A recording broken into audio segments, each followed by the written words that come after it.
Linda, did our baby get born while I was on my trip? Steve's tone was infuriatingly nonchalant.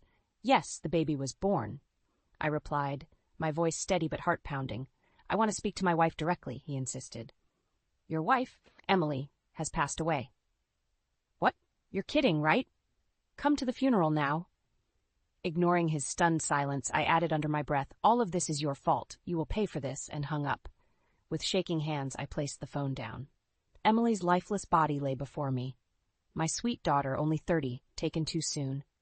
I leaned over her, stroking her cold forehead as memories of her final days flashed vividly in my mind. The guilt and anger burned through me. That fateful night had begun so normally. A mundane dinner followed by the usual phone call. Emily sounded exhausted. Her pregnancy had been rough. Steve's neglect didn't help. His trips were an excuse to avoid responsibility. Her voice was shaky. Mom, I don't feel good. The contractions, they're early.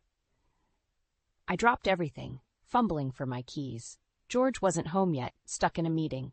I cursed the traffic, my heart drumming against the steering wheel. By the time I reached Emily's house, she was barely conscious, the pain overwhelming her. We rushed to the hospital, my hands clenched around hers, whispering reassurances. I wasn't sure I believed myself. In those moments, Emily's strength, her grace, stood out. She brought her child into the world with determination, even as her health deteriorated rapidly. When she held her baby for the first time, her worried eyes spoke volumes about her fears, about Steve. Mom, she had whispered weakly, I need you to do something for me. What is it, sweetheart? Divorce papers. They're in the bottom drawer, under the old letters. I can't stay with him. Promise me, Mom. I nodded, my throat tight. I couldn't let her down. The next few days were a blur of hospital beds and whispered prayers. As the baby slept in my arms, I noticed the bruises on Emily's body. They were faint but unmistakable. Steve's anger had marked her, his love twisted into something poison. The phone rang again, jolting me back to the present. It was George. Linda, how are you holding up? Not good, George. Not good at all. We need to bury Emily, and I want Steve to see what he's done. We'll get through this. He reassured me softly. Together. Hanging up, I wiped my tears, leaning closer to Emily. Your suffering won't be in vain. I promise. As I cradled the newborn, she stirred slightly. I held her tight, feeling Emily's strength within this tiny life. Steve and Susan would face the consequences.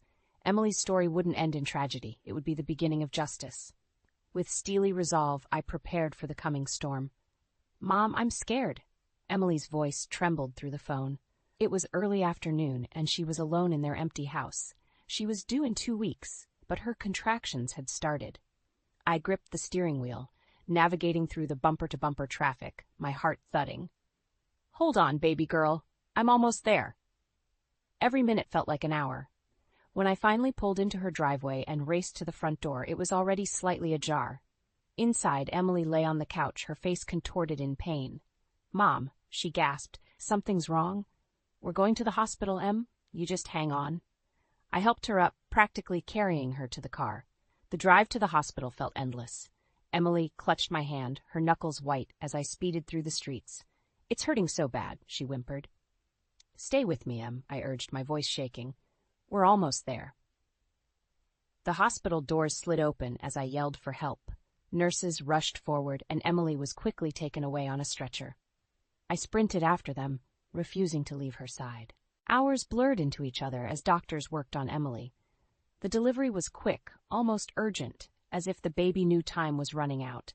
Emily was exhausted but relieved when she finally held her tiny daughter. Tears filled her eyes as she whispered, You're safe now. You're going to be okay. I stayed by Emily's side, holding her free hand tightly. Steve didn't come, and I didn't expect him to. His absence spoke volumes about his priorities, or lack thereof. Late into the night, Emily's breathing grew shallow. Mom, she whispered hoarsely. Steve, he's not going to change, is he? I shook my head, tears welling up. No, honey, he's not. Her eyes filled with sadness and determination. Promise me, Mom, keep her safe. File those papers. I promise, Em, I vowed, holding her hand even tighter. The moment Emily was stable enough, I rushed back to her house. Fumbling through the drawer she mentioned, I found the hidden divorce papers. A lump formed in my throat as I saw her signature, the scrawled hope for a future she desperately wanted but couldn't grasp. Returning to the hospital, I checked in on Emily, who lay quietly, her strength waning. Steve and his mother, Susan, were nowhere to be seen. Despite his cruelty, my heart ached for him to at least show some concern for Emily and their child. Hours turned into days, and Emily's condition worsened. Her once bright eyes dimmed, her smile faded. She held the baby weakly, whispering, "You're my light, my little fighter."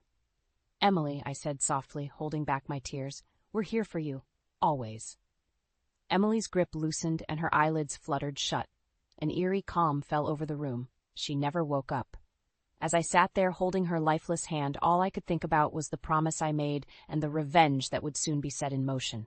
The fire within me grew. Steve and Susan would come, and they would see.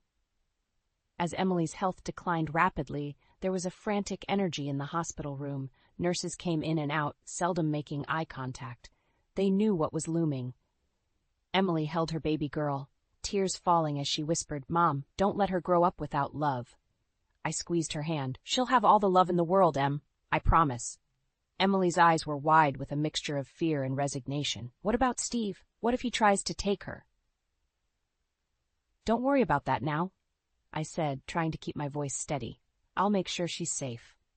Steve finally walked into the room, his face twisted in irritation. "Is this what all the fuss is about?" he sneered. His eyes barely flicked to Emily before settling on the newborn. "I was in an important meeting." Emily's weak voice quivered. "Steve, this is your daughter." Yeah, he muttered dismissively. "I can't stay long. What do you need?" It took everything in me not to snap at him. "Just be here for her," I managed to say. Sure, Steve said, looking at his watch. "But don't expect me to babysit. I'm busy." A nurse walked in with some paperwork. "Mr. Johnson, we need your signature here." Steve scribbled his name without even reading. "Is that it?" Emily tried to speak, but her strength was fading. "Steve." "Listen, Emily," he interrupted.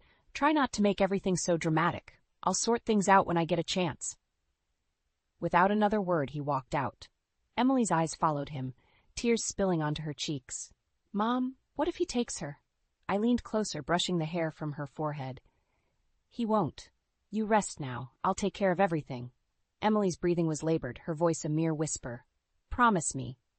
"I promise," I said. Emily's eyes closed and she slipped into unconsciousness. Hours later, the beeping slowed, then stopped. The nurses came in and confirmed what I already knew. My daughter's fight was over. After Emily's death, the hospital staff handed me the baby. Holding my granddaughter felt like holding a piece of Emily. As I sat by Emily's bed, I noticed the bruises on her arms again. Proof of the life she endured with Steve. My grip on the hospital gown tightened. Steve had not only failed as a husband, he had also failed as a father, and he would pay for that. I left the hospital room, the baby cooing softly in her sleep. Determination fueled every step I took. I headed straight to the courthouse to file the divorce papers. Emily may be gone, but I wouldn't let Steve tarnish her memory or take away her daughter's future. The following day, I found Emily's hidden journal in her room. As I read her accounts of Steve's neglect and abuse, my anger solidified. Steve's time of reckoning was near, and I'd make sure he felt every ounce of the pain he had inflicted on Emily. Justice for Emily would come, starting at her funeral. The fire of my grief and anger burned hotter, fueling what needed to be done. Emily's funeral loomed, and the preparations were a haunting blur. I kept thinking back to the last thing she asked of me: keep her baby safe. As I combed through her belongings, I almost missed it. A small, leather-bound journal, hidden under some clothes.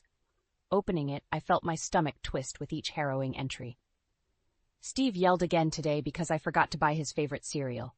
The bruise on my arm hasn't faded yet, and now there's a new one. My hands trembled, rage bubbling under my skin. The entries detailed months of torment, emotional abuse, isolation, and indifference.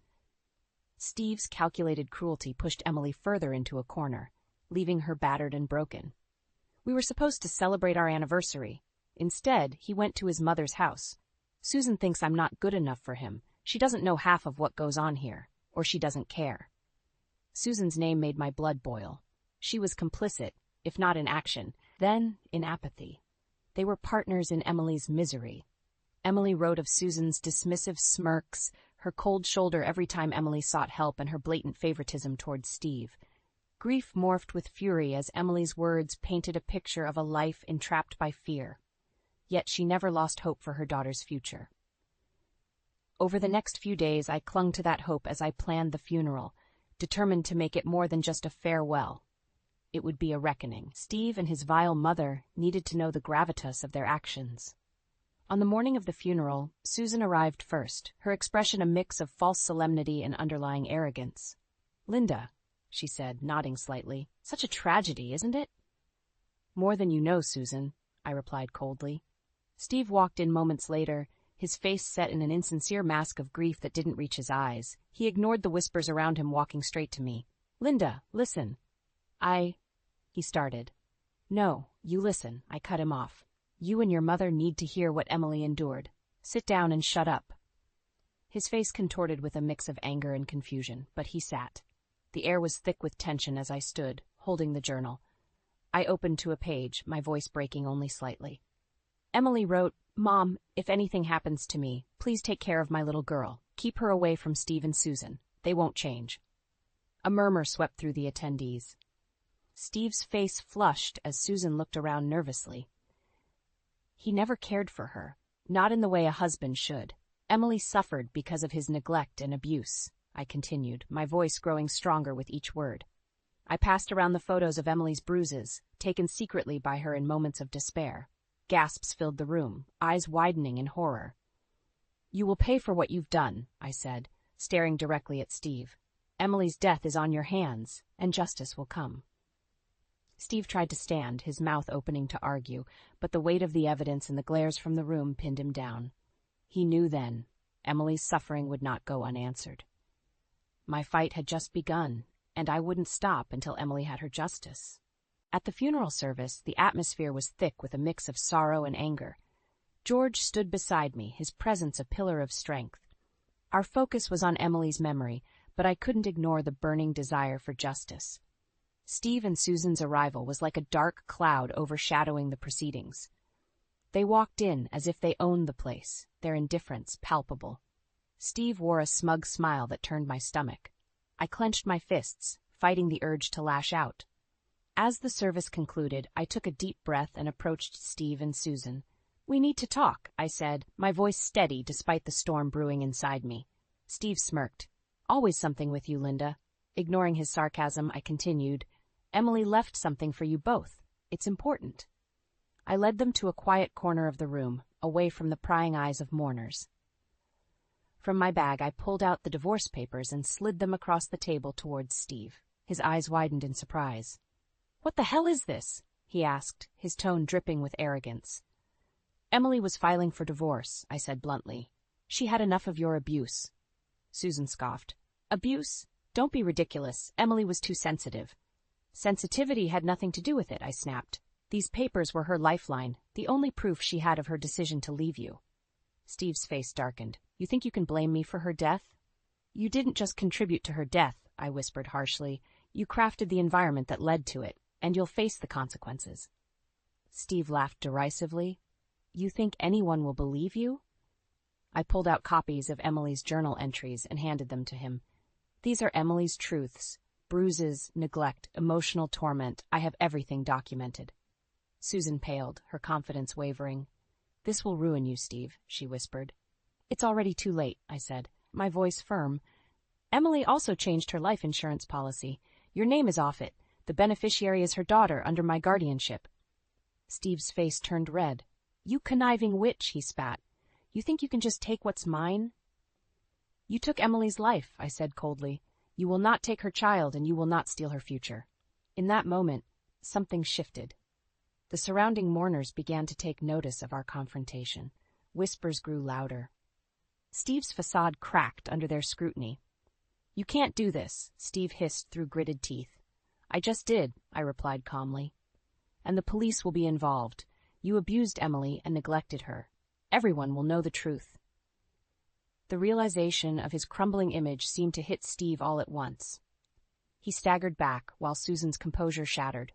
As George joined me, wrapping his arm protectively around my shoulder, I felt a momentary sense of victory. Emily's voice in my heart gave me strength.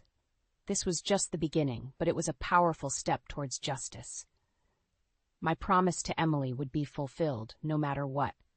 The day of the public memorial service arrived, and the air was electric with tension.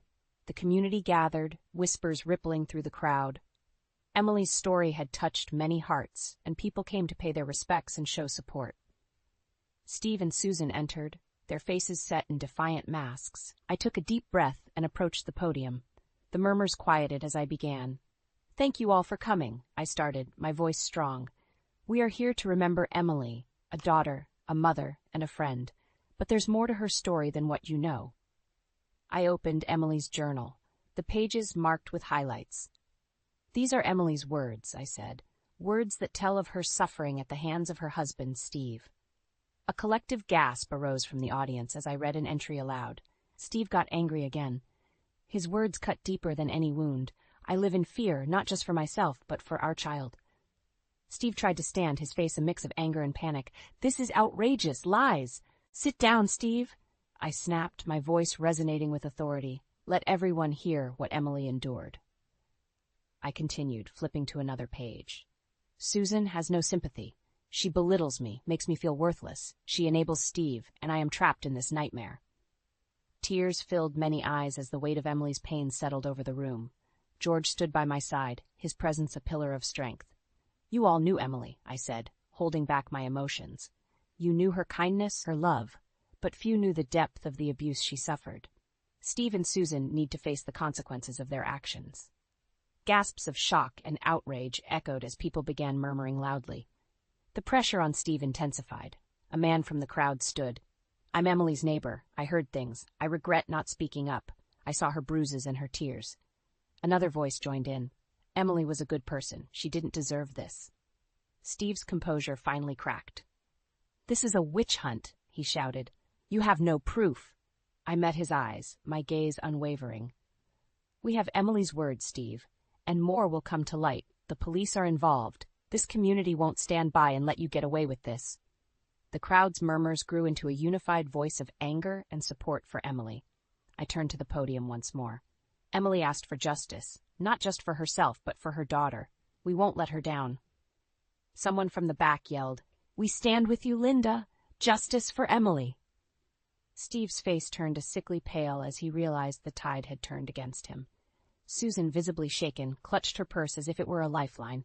They both slowly retreated from the crowd, the reality of their impending downfall sinking in. As people came forward to offer their condolences and support, I felt a newfound strength. Emily's voice had been heard. This fight wasn't just for her. It was for every person who had endured similar suffering. The public showdown had set the stage for the next battles to come.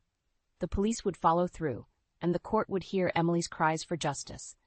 Emily's tragic end would catalyze change, and I would carry on her legacy, fighting for her daughter, her light. The community's outpouring of support at the memorial amplified the tension surrounding Steve and Susan. The weight of their actions bore down, pushing them into public scrutiny. The police followed up swiftly, corroborating Emily's journal entries with neighbors' testimonies. The legal wheels began turning. Court hearings drew closer, and George and I prepared for the battle ahead. The family lawyer, Mr. Harris, was thorough. "We've got enough evidence," he assured us, "but be prepared for a tough fight." The day in court arrived, and the atmosphere was sizzling with unease. I stood with George, holding Emily's journal and photos, my determination renewed.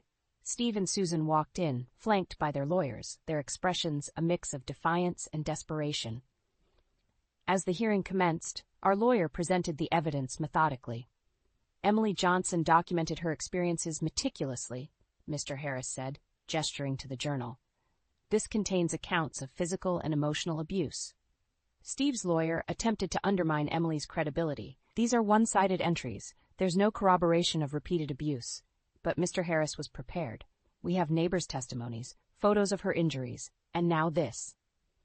He signaled to an officer who brought forth a small envelope, a hidden video Emily recorded days before her death. The room held its breath as the video played. Emily's face appeared on screen, her eyes hollow with fear. The conversation between her and Steve was crystal clear. "Steve, stop!" Emily's voice was weak, pleading. "Shut up, Emily," Steve spat back. "You're useless. You're nothing without me. Shocked gasps filled the courtroom. The judge leaned forward, his eyes narrowing at Steve. "Is this your idea of a healthy marriage, Mr. Johnson?" Steve's face turned ashen. It's not what it looks like," he stammered. "It is exactly what it looks like," I said, standing up. "My daughter's cries for help were ignored. She lived in fear and pain because of you." The judge silenced the room, turning his focus to me. "Mrs. Waters, your testimony is crucial here. Please continue." Taking a deep breath, I shared Emily's story. Each word dripped with pain and truth. Emily wanted a safe home for her daughter. Steve's abuse made that impossible. Steve's lawyer objected, but the evidence outweighed his arguments. Susan, seeing the tide turn, whispered urgently to Steve, but her words fell on deaf ears. As the day drew to a close, the judge addressed the court. "Considering the overwhelming evidence, including the video and journal, custody of the child will be granted to Linda and George Waters." He paused, glancing at Steve. "Mr. Johnson, you will face charges of domestic abuse. The law will take its course." A wave of relief washed over me as the gavel came down. Steve's face showed a mix of confusion and fury, but he couldn't escape his fate. The community's support, coupled with the irrefutable evidence, sealed his downfall. Walking out of the courtroom, George squeezed my hand. "You did it, Linda. Emily would be proud." "I just wish she were here to see it," I said, tears welling up. But I knew in my heart our victory was her victory. As Steve and Susan became pariahs, shunned by the very community they had sneered at, we found strength in the collective love and support. Emily's daughter would grow up in the warmth of our family, safe from the shadows of her father's cruelty. Moving forward, we had Emily's spirit guiding us. The battle was hard-fought, but justice prevailed. Emily's light shone through her daughter and in every heart that stood up for her. The fire of grief had turned to a healing force, pushing us beyond the pain and towards a future Emily would have wanted. The aftermath of the court's decision brought swift consequences for Steve and Susan. The community that once turned a blind eye now whispered about their downfall. Steve lost his job, and Susan was iced out by her friends, their true natures exposed to everyone. George and I focused on providing a loving home for Emily's child. The adjustment was challenging. A newborn required relentless attention, but in her, we found a part of Emily still alive. Her bright eyes and soft coos reminded us daily of the fight we had endured.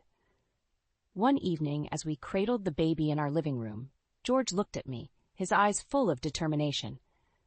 "We did it, Linda. We kept our promise to Emily." I nodded, feeling a mixture of relief and sadness. "We did, but it won't bring her back." "No, but raising her daughter well will be the best way to honor her memory," George said softly, kissing the baby's forehead. A knock at the door interrupted our quiet moment. It was Mr. Harris, holding a thick envelope. "I thought you'd want to see this," he said, handing it to me. Inside was the court's final ruling and a letter from the detective assigned to Emily's case. They had found more evidence linking Steve to financial exploitation and physical abuse. Steve and Susan were now facing even more severe charges, ensuring they would be out of our lives for good. "I wanted justice," I said, reading the letter. "And we got it." Mr. Harris nodded. "It's not the end, but it's a beginning for healing." The community's support never wavered. Friends and neighbors brought food, offered to babysit, and shared stories of Emily, helping to keep her memory alive.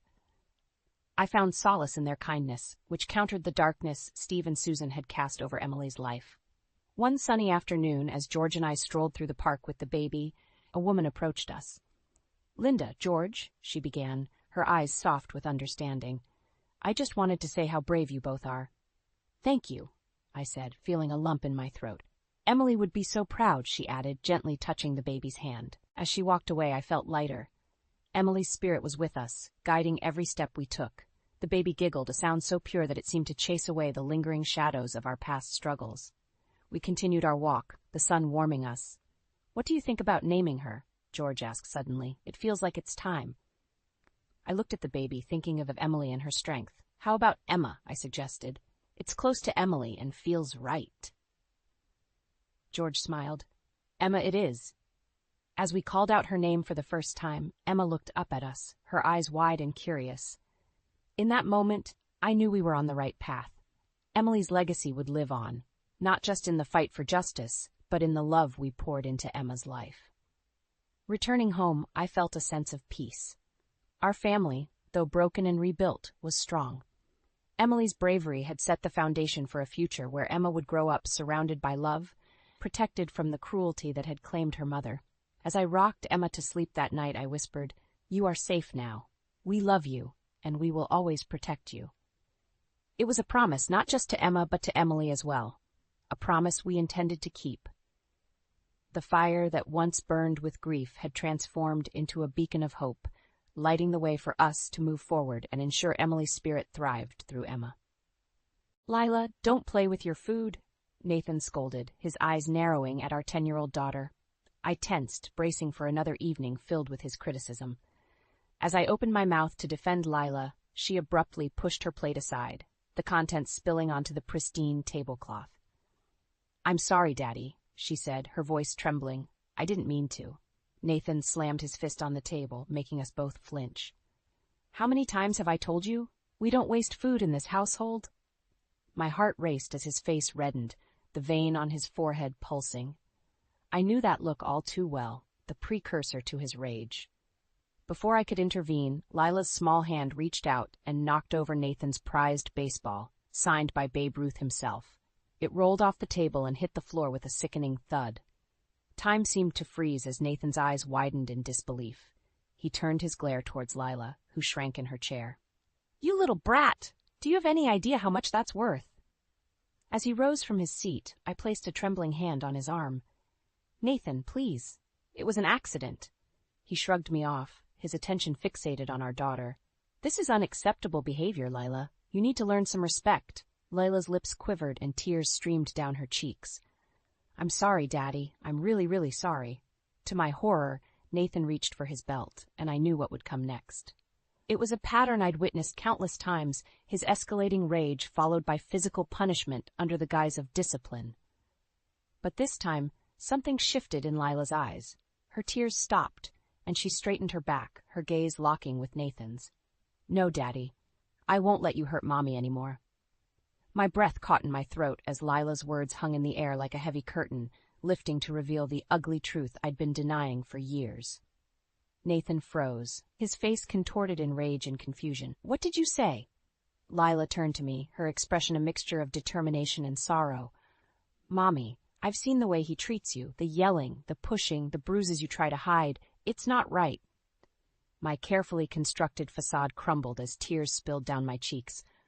All the times I'd made excuses, all the lies I'd told myself and others, they unraveled in that single heart-wrenching moment. Nathan's face drained of color as he stared at us, his mouth agape. For once he was speechless, stripped of his control and power. In that surreal silence, I realized that my sweet, brave daughter had given me the strength I'd been lacking all these years. The strength to face the truth, to protect her, and to break free from the cycle of abuse that had become my life. As I wrapped my arms around Lila, holding her close, I knew our lives would never be the same. But for the first time in a long time, I felt a glimmer of hope. A hope for a future free from fear and oppression. A future where love triumphed over violence. The shattered remains of Nathan's prized baseball lay scattered on the floor, a fitting metaphor for the illusion that had just been destroyed. And in that moment, I vowed to never let anyone control or diminish me again. The aftermath of that fateful dinner was like a bomb going off in our household. The silence that followed Lila's revelation was deafening, broken only by the occasional clatter as Nathan paced back and forth, running his hands through his disheveled hair. "How dare you?" he seethed, shooting daggers at Lila with his eyes. "How dare you disrespect me like this in my own home?" Lila flinched, but held her ground. "I'm sorry, Daddy, but I won't let you hurt Mommy anymore." Nathan whirled to face me, his face contorted with rage. "Is this true, Janelle? Have you been filling her head with lies about me?" I swallowed hard, my heart pounding in my chest. This was the moment I dreaded for years, the confrontation that could either set me free or trap me further in his web of control. "No, Nathan," I said, my voice surprisingly steady. "Lila's telling the truth. I can't pretend anymore." His eyes narrowed, and he took a step towards me, his fists clenched at his sides. "Pretend? You think this is some kind of game?" Before he could advance further, Lila stepped between us, her small frame trembling but her eyes blazing with determination. "Don't you touch her!" Nathan recoiled as if struck, his expression a mix of disbelief and fury. "How dare you speak to me like that, you ungrateful little brat!" "Don't call her that!" I snapped, surprising even myself with the force of my words. Nathan's head whipped towards me, and for a moment I thought he might strike me, but something in my defiance seemed to give him pause. "This is your doing, Janelle," he hissed. "You've turned my own daughter against me." I shook my head, feeling a strange calm settle over me. "No, Nathan, I've done nothing but endure your rage and abuse for far too long. Lila's just the one brave enough to see the truth."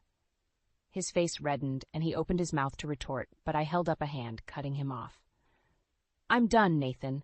I'm done living in fear, walking on eggshells around you, making excuses for your behavior. It stops now." A flicker of uncertainty crossed his features, and for the first time I saw a crack in his armor of control. "You can't be serious," he scoffed, but his words lacked their usual conviction. "I've never been more serious in my life," I said, my voice steady and unwavering. "This ends tonight." Nathan's gaze darted between Lila and me, and I could see the realization setting in. The years of manipulation and mind games were unraveling before his very eyes. "You'll regret this," he spat, his words laced with venom. "You won't have a penny to your name. I'll make sure of it." I squared my shoulders, emboldened by a newfound strength I hadn't felt in years. "I don't care about your money, Nathan. All I care about is getting away from you and your abuse." His eyes widened, and for a moment I thought he might strike out in desperation. But Lila's unwavering stance seemed to give him pause, and he simply shook his head in disbelief. "Fine," he growled. "Get out, then. See how far you get without me." With those words, he turned on his heel and stormed out of the room, leaving Lila and me standing amidst the wreckage of our former lives. As I pulled my daughter into a tight embrace, tears of relief and determination streamed down my face. The facade had crumbled, and there was no turning back now. It was time to break free, no matter what it took. In the days following my confrontation with Nathan, the atmosphere in our home was thick with tension. He would often storm out without a word, returning late at night reeking of alcohol. Lila and I tiptoed around him, never knowing when his dormant rage might erupt. It was during this tumultuous time that I reconnected with an old friend, Mariah. We had drifted apart after I married Nathan, his controlling nature slowly isolating me from my support system. But when I finally found the courage to open up to Mariah about the truth of my marriage, she was a pillar of strength. "Janelle, you have to get out of there," she urged, her voice laced with concern over the video call. "What he's doing is abuse, plain and simple." I nodded, blinking back tears.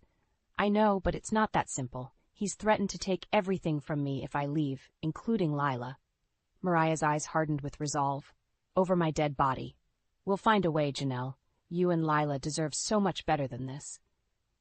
Her unwavering support was like a lifeline, giving me the courage to take the first tentative steps towards freedom. With Mariah's help, I began documenting every instance of Nathan's abuse, keeping a meticulous record of his outbursts, threats, and the rare but horrifying physical altercations. I started squirreling away what little money I could, opening a secret bank account in preparation for my eventual escape. Meanwhile, Lila and I began subtly undermining Nathan's control in small ways. We would accidentally leave doors unlocked, misplace his belongings, and question his decisions in front of others. It was a dangerous game, but one that slowly chipped away at his perceived dominance. "What's wrong with you two?" he would rage, his face contorted in fury. "Are you trying to make me look like a fool?" "Of course not, dear," I would reply, feigning innocence. "We're just a bit forgetful sometimes." Lila would nod solemnly, her big eyes guileless. Nathan would fume, his jaw clenched, but he could never quite catch us in an outright act of defiance. As the weeks passed, the tension in our home became a palpable force, like a gathering storm on the horizon. Nathan grew increasingly volatile, his temper igniting at the slightest provocation. It was during one of these outbursts that the final catalyst for our escape plan occurred. "You ungrateful wretches!" Nathan bellowed, slamming his fist on the table hard enough to make the dishes rattle. "After everything I've done for you, this is how you repay me?" Lila flinched, but I held her gaze steady, refusing to cower. "What exactly have you done for us, Nathan?" I asked, my voice deceptively calm. "Aside from making our lives a living hell." His eyes widened in disbelief, and for a moment I thought he might strike me. But Lila's small hand slipped into mine, anchoring me, and I felt a surge of strength. "You think you can intimidate us with your tantrums?" I continued, my voice growing in confidence. "Those days are over. We're not afraid of you anymore." Nathan's face turned an alarming shade of red, and he opened his mouth to unleash another torrent of abuse. But this time, I didn't let him. "Save your breath," I said, rising from the table. "We're leaving, Nathan, tonight." His eyes narrowed, and a cruel sneer twisted his lips. "You'll never make it without me. I'll find you, and when I do—" But I didn't let him finish. With Lila's hand in mine, I turned and walked away, leaving him sputtering in impotent rage behind us. As we packed our meager belongings, a sense of determination surged through me. The storm had gathered, and now it was time to weather it, no matter what stood in our way.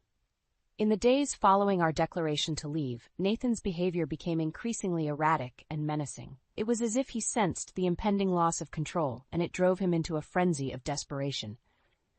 "You think you can just walk away from me?" he snarled one evening, cornering me in the kitchen while Lila was at school.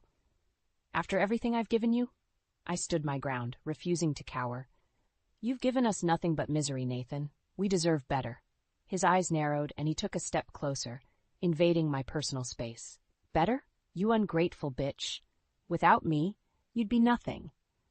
The stale scent of alcohol on his breath made my stomach churn, but I held firm, my heart pounding in my chest. "That's where you're wrong," I said, my voice steady despite the fear coursing through me. "Without you, we'll finally be free." A muscle twitched in his jaw, and for a moment I thought he might strike me. But then a cruel smile spread across his face, sending a chill down my spine. "Free?" he scoffed. "You'll never be free of me, Janelle. I own you, and I own that little brat of a daughter you've turned against me." My hands clenched into fists at my sides, and I had to bite back the urge to lash out. "You don't own us, Nathan," I ground out, my voice trembling with barely contained fury. "We're not your possessions." His smile twisted into a sneer, and he leaned in closer, his breath hot on my face. "We'll see about that." Before I could react, he grabbed my arm in a vice-like grip, his fingers digging into my flesh.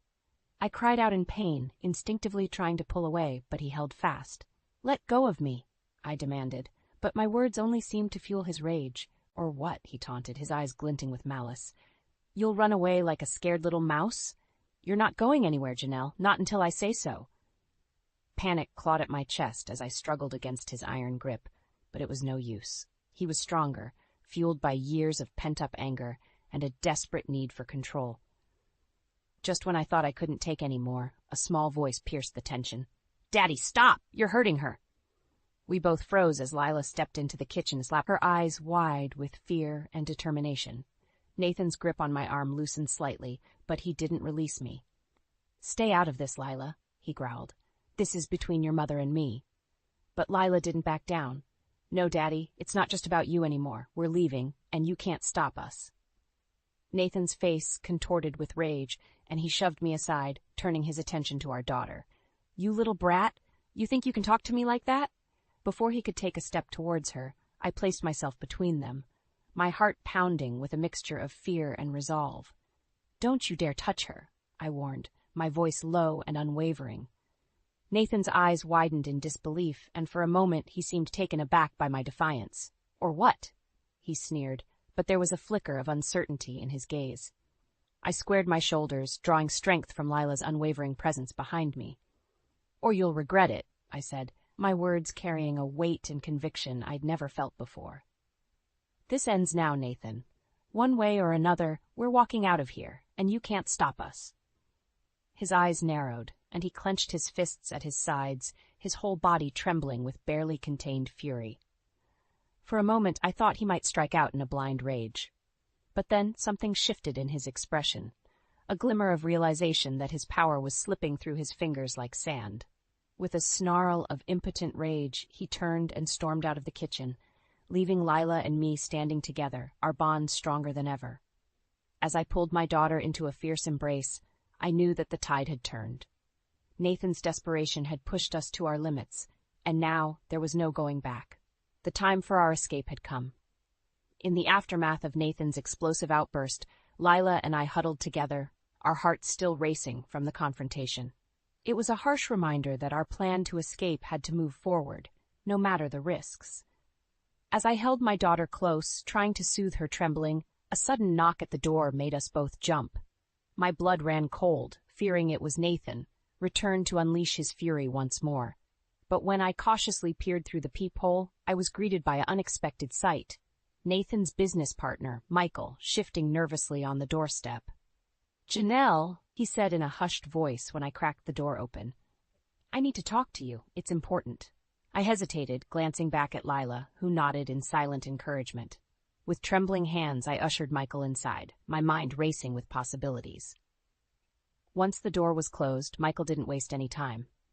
"Janelle, I know what's been going on," he said, his voice laced with a mix of shame and determination. "The way Nathan treats you, the way he rules through fear and intimidation, it's not right."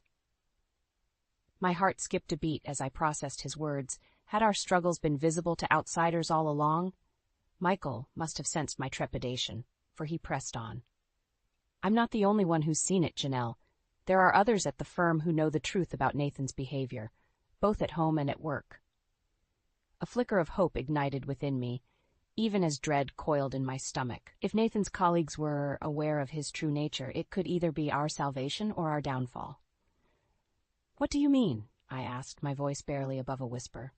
Michael's gaze hardened with resolve.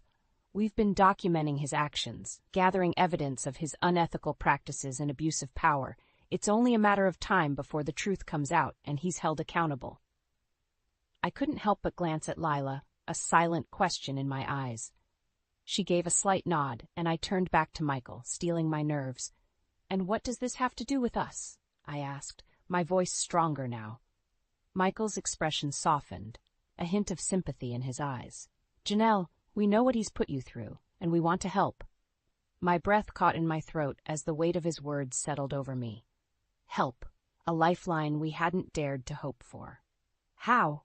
I asked, my voice trembling with a mix of hope and trepidation. Michael reached into his jacket pocket and produced a small flash drive. "This contains evidence of Nathan's misdeeds, both personal and professional, enough to ensure he can never hurt you again." He extended the drive towards me, his gaze unwavering.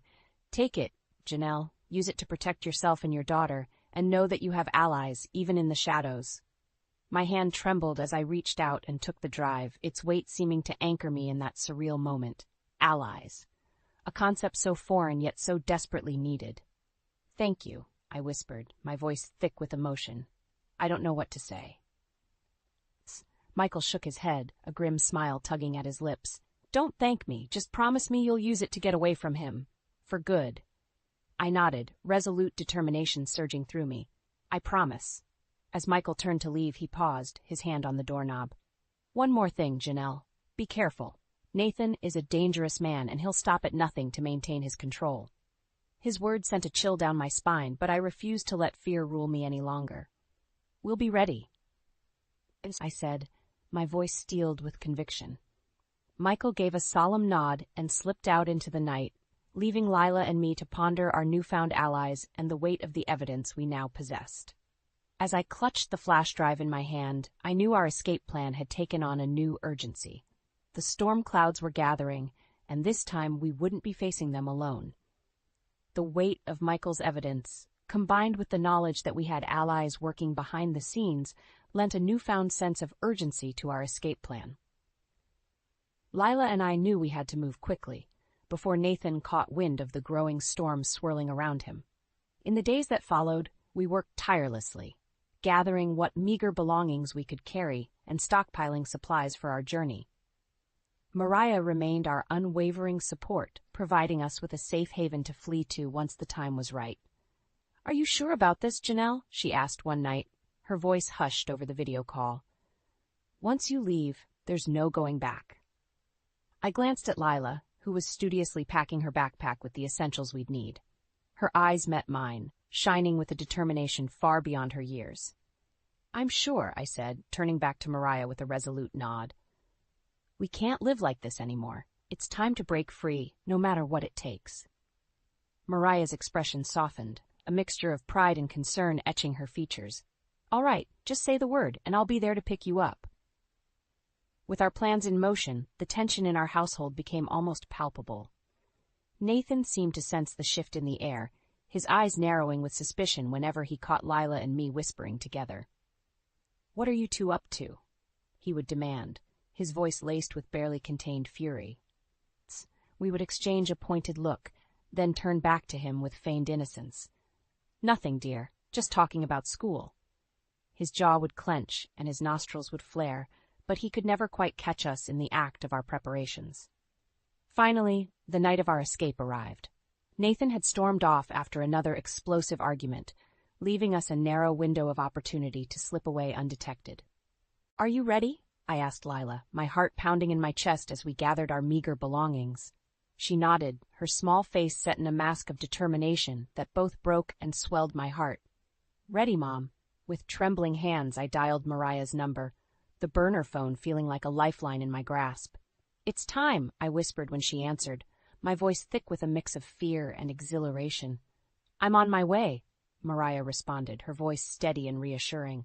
Stay strong, Janelle, help is coming. As we waited for Mariah's arrival, every creak and groan of the old house seemed amplified, setting my nerves on edge. What if Nathan returned early? What if he caught us before we could escape? But then a familiar car pulled up outside, and Lila's small hand slipped into mine, anchoring me in the moment. Let's go, Mom, she said, her voice trembling but her eyes shining with determination.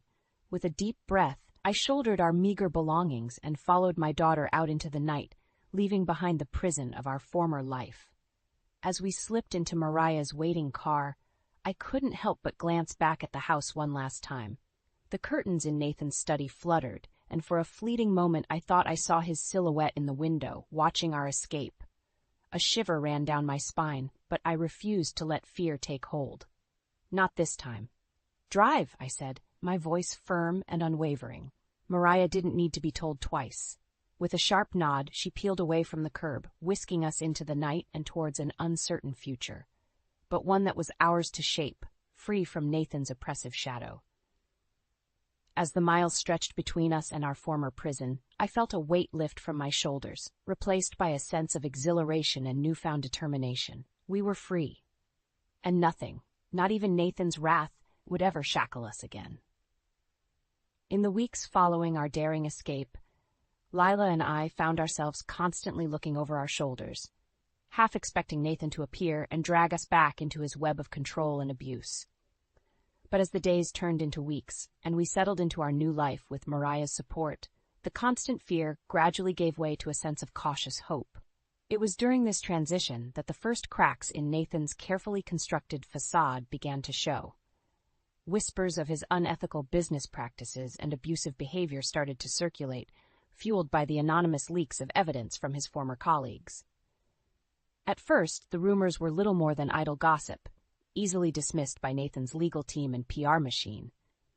But as more and more damning evidence came to light, the scrutiny intensified, quickly spiraling into a full-blown media firestorm. Have you seen the news? Mariah asked one morning, her voice laced with a mixture of triumph and concern as she handed me a newspaper.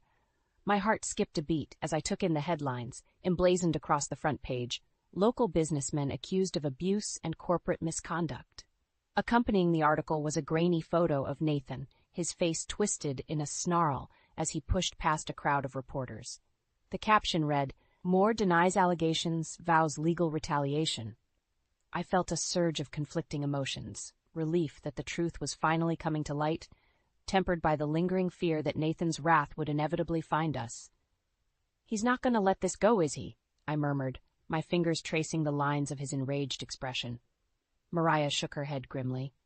"Probably not, but we're ready for him, Janelle. He can't hurt you anymore." Her words were a sobering reminder of the allies we had in our corner, the ones who had risked everything to expose Nathan's misdeeds and provide us with the evidence we needed to protect ourselves. As the days wore on, the media frenzy around Nathan's scandals only intensified. Reporters camped outside his office and home, shouting questions and snapping photos, as he tried in vain to maintain his crumbling facade of control. No comment, he would snarl, pushing his way through the throngs of journalists, his face contorted with fury. But the leaks kept coming, each new revelation more damning than the last. Evidence of financial misdeeds, sexual misconduct allegations, and even whispers of criminal activity. It was as if a floodgate had been opened, and Nathan's carefully curated image was being washed away by the torrent of truth. Through it all, Lila and I watched from the safety of our new home, a strange sense of karmic justice washing over us as we witnessed Nathan's downfall unfold. "He deserves it, doesn't he, Mom?" Lila asked one evening, her eyes glued to the news coverage of yet another damaging expose. I hesitated, torn between the desire for retribution and the lingering fear that Nathan's reach might still extend beyond our grasp. "I don't know, honey," I said finally, pulling her close. "But what I do know is that he can't hurt us anymore. We're safe, and that's all that matters." Lila nodded, her brow furrowed as she considered my words. Then a small smile tugged at the corners of her mouth. "I'm glad he's getting what he deserves," she said, her voice laced with a conviction far beyond her years. "After everything he did to us, it's only fair." As I looked into her eyes, shining with a newfound strength and resilience, I couldn't help but feel a swell of pride. My daughter, once so small and vulnerable in the face of Nathan's rage, had emerged as a fierce warrior, her spirit unbroken by the trials we'd endured. And in that moment, I knew that no matter what the future held, we would face it together, stronger, wiser, and forever free from the shackles of Nathan's oppression. His empire might crumble, his reputation lie in tatters, but we had something far more precious: our freedom, our dignity, and a bond that not even his most vicious attacks could sever. As the news continued to document Nathan's rapid descent into disgrace, a part of me couldn't help but revel in the sweet taste of revenge, not for myself, but for the countless others who had suffered under his tyranny. The monster had been exposed, and now he would reap the consequences of his actions, one devastating blow at a time. As the dust settled on Nathan's spectacular fall from grace, Lila and I found ourselves standing at a crossroads, faced with the daunting task of rebuilding our lives from the ashes of our former existence. "Where do we go from here, Mom?" Lila asked one evening as we sat together, the flickering glow of the TV illuminating her pensive expression.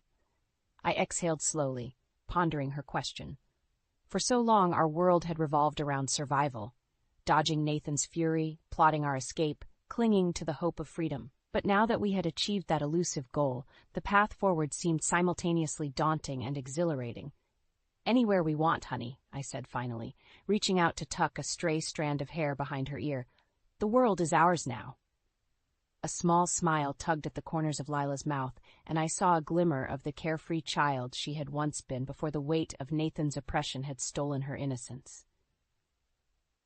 "I like the sound of that," she murmured, her eyes sparkling with newfound hope. In the weeks that followed, Lila and I made the difficult decision to leave our temporary sanctuary with Mariah and strike out on our own. As much as we were grateful for her unwavering support, we both felt the need to forge our own path, free from the lingering shadows of our past. With the help of the evidence provided by Nathan's former colleagues, I was able to secure a modest settlement from his rapidly crumbling empire. Not nearly enough to compensate for the years of torment, but a start nonetheless. And so, armed with our meager belongings and a newfound sense of determination, Lila and I set off for a fresh start in a new town, leaving the specter of Nathan's abuse firmly in our rearview mirror. As we settled into our cozy apartment, unpacking the few possessions we had managed to salvage, I couldn't help but marvel at the journey that had brought us to this point.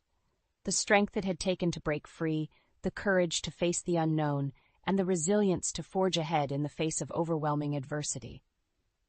"Are you happy, Mom?" Lila asked one evening as we sat together on our second-hand couch, the scent of takeout pizza wafting through the air. I looked around our modest surroundings, taking in the mismatched furniture and the peeling paint on the walls. To an outsider, it might have seemed like a life of hardship and struggle. But in that moment, all I felt was a profound sense of contentment and gratitude. "Happier than I've been in a very long time," I replied, pulling her into a warm embrace. Lila snuggled against me, a contented sigh escaping her lips. "Me too, Mom. Me too." In the months that followed, Nathan's name faded from the headlines, his misdeeds and scandals replaced by the next sensational story du jour. But for us, his legacy lived on in the scars we bore, both physical and emotional, and the hard-won lessons we had etched into our souls. I would be lying if I said his shadow didn't linger, casting occasional doubts and fears across our newfound peace.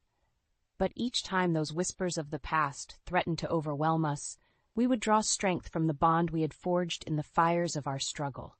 We were survivors, warriors, and above all, a family united by an unbreakable love that had carried us through the darkest of storms.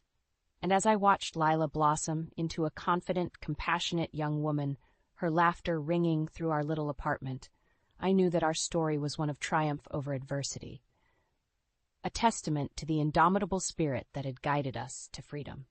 Nathan's reign of terror was over, his power and influence reduced to ashes. But from those ashes we had risen like a phoenix, our wings spread wide as we soared towards a future of our own making. And in that moment, I knew that no matter what challenges lay ahead, we would face them together, unbroken, unstoppable, and forever free.